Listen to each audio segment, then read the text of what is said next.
There was once a day that I would pray for you. I'd go and misbehave just so you'd notice too. Sneaking looks up and down from across the room. Damn, what a hell of a view.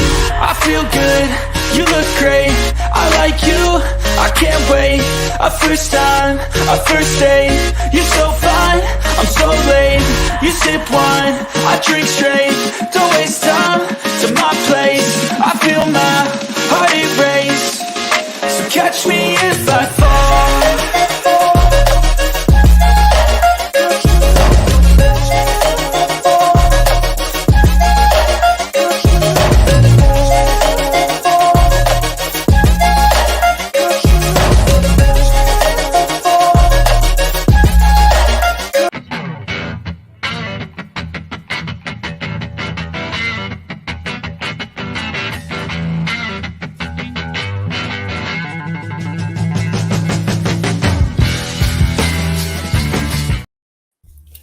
Hello, everybody, and welcome to the Full-Time Sports Network.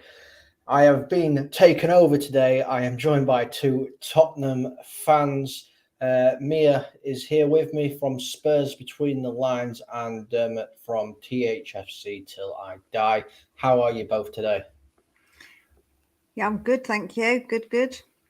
Yeah, I'm grand. Looking forward now to the end of the season, and so we can start off fresh. It's not very long now. No. 4 games left. Yeah, 4 games too long. Joe, what it feels like, I feel like I'm that gif. Know when someone's crawling along the floor, just barely like alive and just trying to crawl to get to the end. They're like, please get to the water. I need something. That's what I feel like. I'm sure it's going to pick up. I'm sure. Before we do get into things, I just need to quickly shout out our sponsors, Wraith Energy Drink.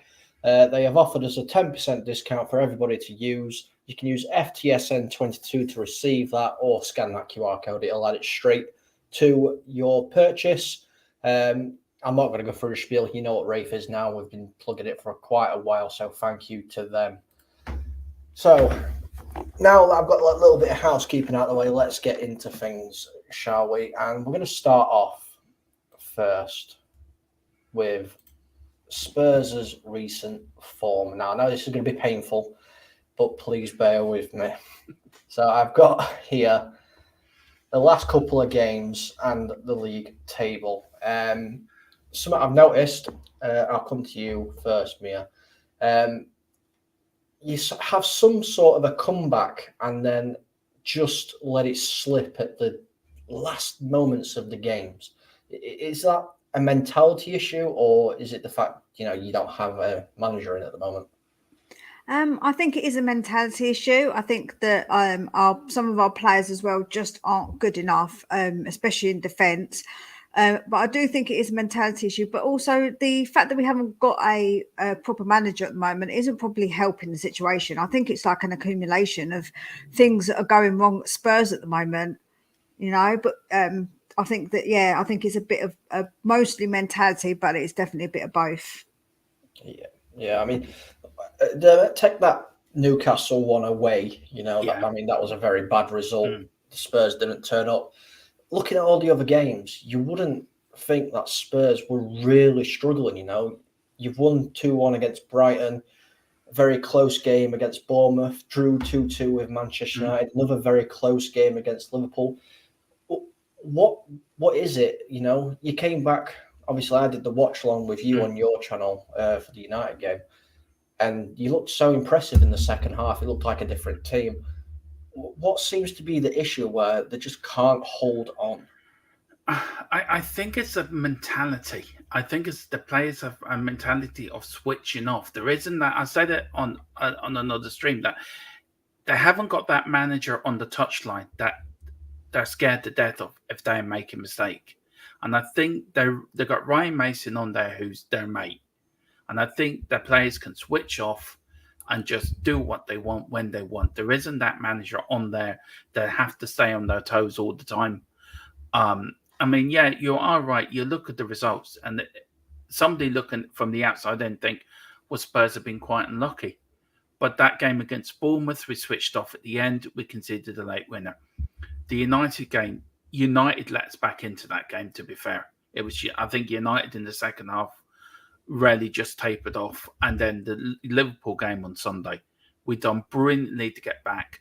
And then Mora then laps of concentration, gives it to the Liverpool player to score the winner. So it's players that are not switched on. They get to a certain point and they think, we've done enough, where you've got to be switched on for the full 90 minutes. But yeah, you are right. You look at it, you think we're not as bad as what people are saying. I mean, obviously, the last result was the 4-3 loss to Liverpool. I mean, I was watching. I can't remember what I was watching. I was watching some on TV anyway, and obviously, I get the score notifications coming through. And when I saw that Liverpool had scored in the first couple of minutes and then had scored again, I was like, "Oh my God, is this going to be another Newcastle?" But then, obviously, you came back into the game. You showed a bit of determination and a bit of grit, and then right at the last minute. I won't go into detail. I don't think personally Jota should have been on the pitch because of that high foot. It's a very dangerous one, but it just fell apart right in the last couple of seconds. Yeah, it did. And it's the players that Jota should not have been on the pitch. You are right. He should have been sent off for that tackle. But again, it's our players that are not switched on. They have to stay focused. And when you've got players like Dyer and players like that there's a mistake in them. You're just waiting for them to make a mistake. And again, against Liverpool, it was Mora who came on and made a mistake, and we weren't switched on enough. And it's really heartbreaking because we really outplayed Liverpool in that game. We were the better side. And we deserved. I mean, we would have had the first comeback, I think, at Anfield from 3-0 down in the Premier League history. And we were so unlucky to, again, a stupid mistake let us down. And that's been the story of our season, really. Stupid mistakes and switching off. Yeah, because don't forget, we did do this at the beginning of the season where we would come back all the time. We was a second half team. We'd let goals in and then realise we actually had to play, and then that was it. We'd come back. So it's kind of like we've reverted back to that kind of team. Yeah, I mean, obviously the teams are currently playing for European places. I mean, the title's going to be won by either Arsenal or Manchester City. The rest is all for European places. Mia, are you concerned now that you could be letting Europe slip through your fingers? I mean, there's 4 games left. You have to play 2 of the teams that are on obviously that table there. You got to play Aston Villa and Brentford. I think that for me, it's done. I don't think we are going to get Europe. I'm going to be honest. I feel like we've got the potential to slip right down the table because Brighton have got games in hand on us as well. So I feel like that we're going to slip out of European places altogether, if I'm honest. Interesting. And Dermot, obviously, the games that you're going to be playing are Palace, Villa, Brentford, and Leeds. The last game of the season. Realistically, how many points should you be getting from those games? Realistically, I think we're lucky if we get 4 points out of them. Leeds will be fighting for their lives the last game of the season, so they'll be up for it, if they need a win or points to stay up. Palace is not an easy game to go to. Once the Palace crowd is rocking, Selhurst Park is not an easy. It's a good atmosphere in that stadium, and it's a no-style stadium as well. So the atmosphere in there can be very, very tricky. And Brentford, I watched Brentford play Forest on Saturday, and it's like Brentford have a never-say-die attitude. I mean, they turned United over early in the season, 5-1 or 6-1, I can't remember. Sorry, forgot the score right. But Brentford's not easy. And so, 4 points. I agree with Mia. I don't think we don't deserve Europe. I hope we do, but we don't deserve it. We haven't earned it. And that's the thing. I think it would teach us a lesson and some of them players a lesson. And maybe it might do us in good favour of being out of Europe next season. We can concentrate on all the domestic trophies that are on, the FA Cup and the League Cup, without any European hindrance in the way. I mean, Mia, do you think that will benefit? Because obviously, I know Spurs are currently in the process of, looking for a new manager. Do you think all of that weight taken off the European side of it taken off would do the new manager and Spurs a load of good? I'm in two minds. I see it both ways. I think, yeah, it can do because it means more time on the training pitch, more time to prepare for games. But on the other hand, I feel like the best way to prepare for games is to continue to play games because then you get actual match fitness, match awareness. You're sharp because you're continuing to play games. Also, Europe is maybe a bit of a pull for some managers as well. They want to play in all the competitions possible. So I kind of can see it on both ends. I don't know which one I really side with because I kind of see it. I would want Europe personally because the more trophies you're available the more chance you got to win them, right? Because you're in them to win them. So I think I want Europe, but I kind of can see in some ways why people would say, "Oh, but it benefits us." Yeah, I mean, obviously, as an outsider looking in, I think Europa League football is kind of a must for Tottenham next season. It gives you two cracks at the Champions League for the following season. You can either go on and win the Europa League, which qualifies, or get top four, which again qualifies. Because Spurs are a team that need to be in the Champions League, aren't they? Yeah. They are, but you have to earn it. You have to earn to be there, and I don't think this season we've earned to be in Europe. Now, Tottenham should be in Europe every season. We're a big club. We've got a great history in Europe. Even if we're going to the Conference League, we should be going into that competition to win it. And that's the problem. We made the mistake the last time we were in the Conference League. We didn't give it our all. Maybe a new manager coming in, and maybe with new ideas, fresh ideas, even if it is Conference League. Right, let's go and win this competition. Let's win another European trophy. And that's what it's all about. It's about winning trophies at the end of the day. Do You're you know going to what? sorry, go on, Mia. Sorry. Do you know what annoys me, Dermot, is that a lot of our fans think we're too good for that Conference League. They say we don't want to be in it. No cup is above, like, we're not No. above any cup, man. Whatever cup we're in, we need to try our best to win it. I don't care if it's Conference League. I don't care. I just want to win the trophy. Yeah, I mean, yeah, go on, Sorry, Colin, go I'm on, sorry. Dermot. I was just going to quickly say, look, we're in the conference. If we do get Conference League, we're there for a reason because we haven't been good enough. So if we're there for a reason and we're not good enough, then we just have to accept that's where our level is. And at the moment, I think that's what our level is Conference League football. But if we're in it, we've got to win it. You look at United in the Europa League this year. You look at West Ham in the Conference League this year. They've taken it seriously. They're in the semi-finals. United got to semi-finals of the Europa League. West Ham are still in the semi-finals of the Conference League. So it's if you plan it right, that you can get to a final. It's an easy competition. No European competition is easy, but it's the easiest one out of the tray, if you know what I mean. And look, Mourinho done it with Roma last season, didn't he? Got knocked out with us, got the sack the following season, won the Conference League with Roma. So we've got to take all these European tournaments seriously, and especially the Conference League, because it's a trophy at the end of the day. We're back in the Europa League the following season, build on that, and then kick on from there. It's a trophy, and we desperately need trophies. Yeah, 100%. I mean, obviously, being a United fan, we've not won trophies for a little while. I went mad when we won the Carabao Cup, and everyone's like, it's a Mickey Mouse Cup. It's like, it's a trophy. Do you know how long United haven't fought for a trophy? And like, this is the first taste that we've got. A trophy is a trophy at the end of the day.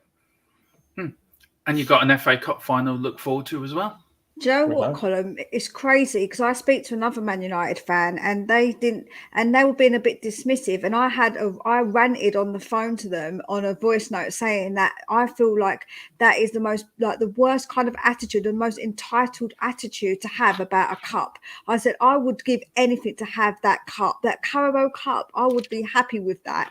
And you're sounding so entitled because it's not the big cups that you've won previously. No, you've got to start somewhere. somewhere. And, you know, you've got to get back to winning cups. Then the Carabao Cup, you could win the FA Cup. That's still a really good season. If you think about it, winning wise, if you win both of those cups, it's still a good season for Man U, surely. It's phenomenal season, you know. Just to quickly divert on it, it's like Eric Ten Hag's overperformed this season. 100% overperformed. I didn't think we'd get anything. I thought, you know, we might get Europa League football, but we're top 4 at the minute. We've won a cup already. We're in an FA Cup final, and we got to the semi-finals of Europa League. I'm not going to say, you know, if somebody offered me that at the beginning of this season, I would have snatched her hand off straight away. That's what I'm saying. And I'm sure every Tottenham fan would as well. Even it was Carabao Cup, would still snatch like your hand off for it 100%, as we should.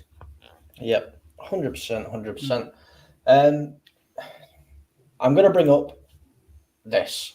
So these Spurs are obviously looking for a new manager, and there's just a few there. Now, I've not put Pochettino on there, even though I know a lot of Spurs fans would love him to come back. But as far as I'm aware, you know, the Pochettino's Chelsea is pretty much a done deal. You know, he's going to go in there, even though it has gone very, very quiet. I mean, there's a plethora of managers on there. I know one of them is not named on your channel. He refuses to be named on your channel.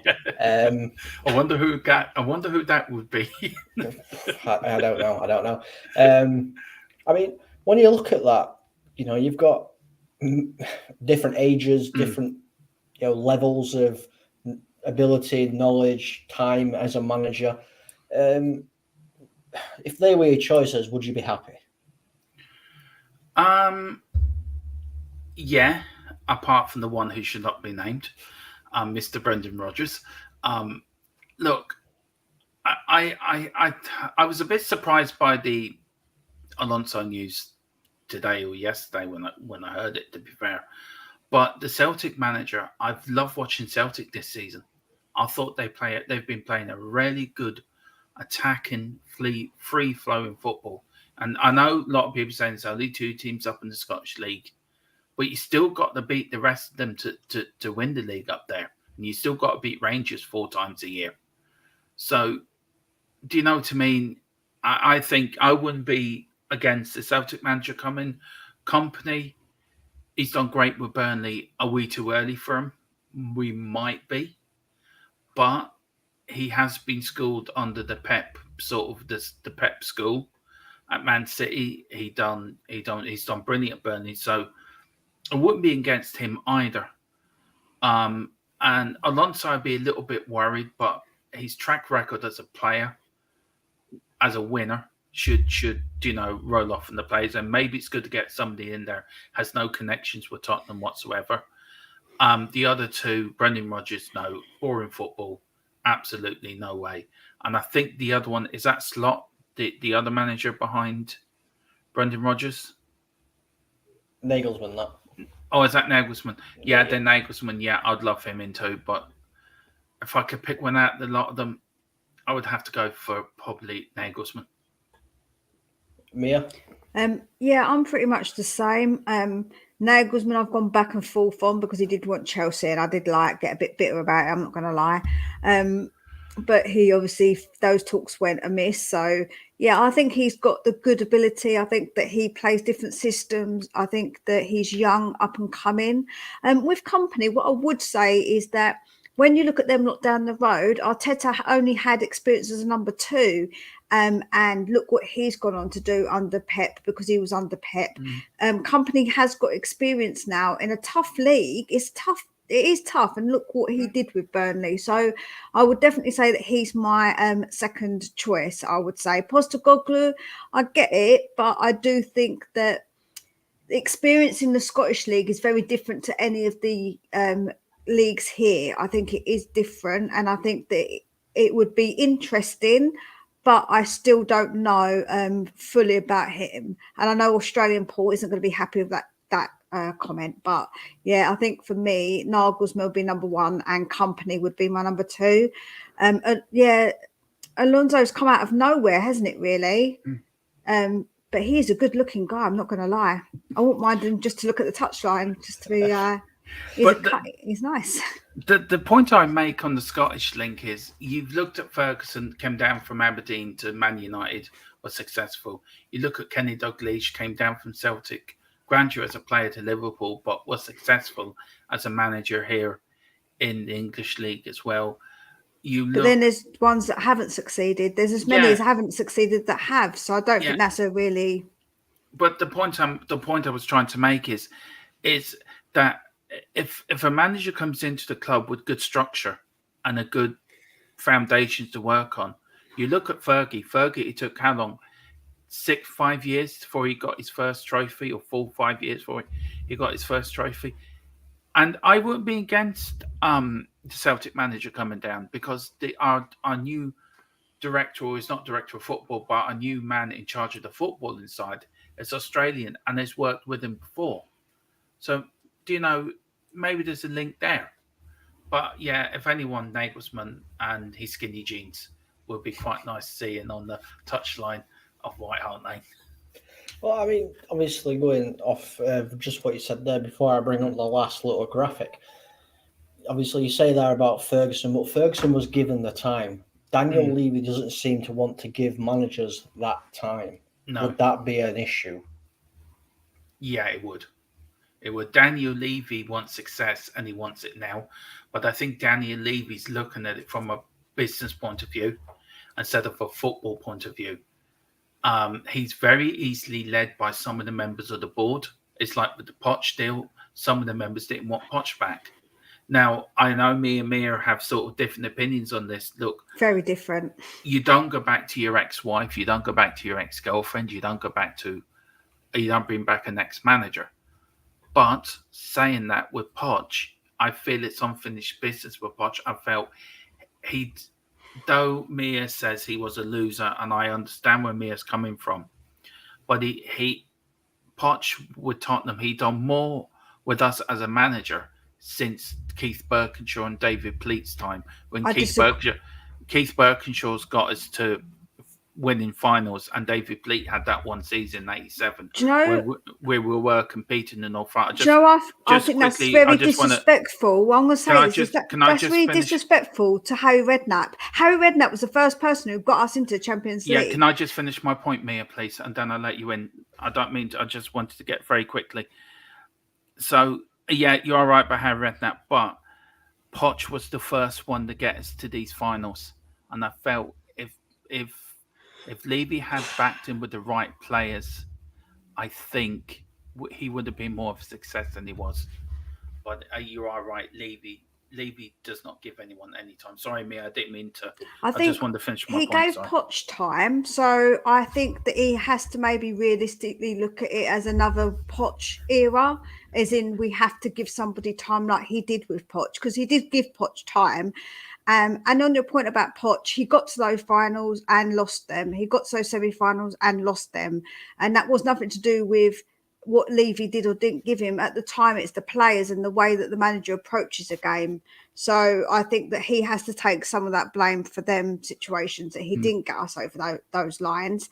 I think people idolise Poch unnecessarily. I can't wait for him to go to Chelsea and everybody to get the heck over this stupid Poch thing, because it's just like pining after your ex, and it's really like I just think, it gives me the ick. It gives me the ick big time. I'm like, seriously, he didn't win us anything. We need to start again. Yes, we want that feeling. We want that feeling back, and everyone associates that feeling with Poch, and I do get it. But he didn't get us over that line, so we need to get over it, get past Poch and move on. And I can't wait for it to happen, because when he goes to Chelsea, hopefully no one else will pine after him after he's gone to Chelsea, because they won't like him because he's gone to Chelsea. And then I can be like done with this whole Poch thing, because it drives me up the bloody wall. Well, you never know. You never know. Poch, obviously, I don't think Poch will probably start till the new season anyway. But you never know. He might be playing Championship football with the way that Chelsea are going on this season. Mathematically, they're not safe. Mathematically. Nope. Do you know what? Actually, my brother was talking to me about it today, and he was saying that someone who covers us and Chelsea said that it's really bad that Chelsea are getting away with it, where Tottenham are getting all the bad press, when really Chelsea should be getting much more bad press from what's going on there. They thought Tottenham, everyone says Tottenham's bad, and Chelsea are like, hold my beer, because they literally are Tottenham in disguise at the moment, even worse than Tottenham. I watched them the other night against Arsenal, and the first half they were poor. Oh They my, were they look clueless. Absolutely clueless. Their defenders were on holiday, and we complain about our defenders, and rightly so. But Jesus, they were poor. And But I on the Chelsea point of view, but mathematically, I think he bought. This proves the point now. You can't buy your way out of trouble. You can't do it. You have to think about who you're bringing in. You can't just spend 500 million on a group of players, bring them in, and make them play with each other. There's no chemistry. There's nothing between. It's like 11 straight, and then you've got Frank Lampard sitting on the bench, who's only there to the end of the season, thinking, "Do you know what? I made a bit of bunts out of this nice little holiday job I've got here," and he's thinking what he's doing for next season. It's a Chelsea are badly run, and I can see Chelsea being in a lot of trouble with the FFP in the next couple of seasons. Well, obviously, this will be the last thing I say because I am focusing on the time. I just want to get your views on the last thing. Yeah. Chelsea have 5 games left. And I think they're going to get 3 points, and that's against Forest. They've got to play Bournemouth, Manchester City, Manchester United, and Newcastle. hard times for them. Bye, Chelsea. Very hard. Like I said, the time is running out on the show, so I'm just going to bring this up. These are the top 3 according to bookies and general media. So your top 3 managers for Spurs are Julian Nagelsmann, which you both said that you would be happy with. Vincent Kompany, again, I think he's done very, very well. And out of nowhere, like you said, Xabi Alonso. So I'm guessing you're both very, let's go with a Nagelsmann kind of regime because, he is going to bring something different. You can see there, there's whispers of some understandable reservations, which I believe probably will get dealt with in the background. If Nagelsmann said, okay, I'll come, but, you got to give me this, this, and this, would you be happy for Leave to do that? Or would you say, no, let's go for somebody that's not demanding as much, but can still deliver? Very quickly in the time we have left, Levy, just do what you have to do. That's all I would say. Levy, do what you have to do. Bring in Nagelsmann, give him what he wants, and let him look after the football side of it. You concentrate on the business side. Let him and his team focus on the football side with Mon, and let's get Tottenham successful again. I agree. I think that the demands, as long as they're not really unreasonable, like I want £500 million, like that's ridiculous. I think reasonable expectations have got to be put with. Like Nagelsmann has to have reasonable expectations, but if he says I want to have this, I would like this and that, give it to him because I think he's a really good manager. He's got very good prospects, and I do really like him. And since he's left Bayern, they have gone to pot. So I think he is a good manager. Yeah, and that's pretty much going to wrap this show up. I just want to let's full screen. Mia, please tell the people where they can find you. You can find me over at Spurs Between the Lines. I do content Mondays, Wednesdays, Saturdays, I do lives, but I do other content in between. So if you go over, subscribe and watch everything, give it a like, please. And Dermot. Yeah, you can find me over at THFC Till I Die, where we do everything from pre-match, post-match.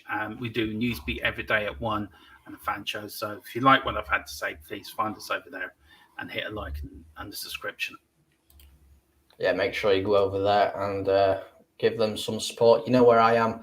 I will be back again very, very soon. But from all of us, have a great night. And let's hope City lose tonight. No, come on.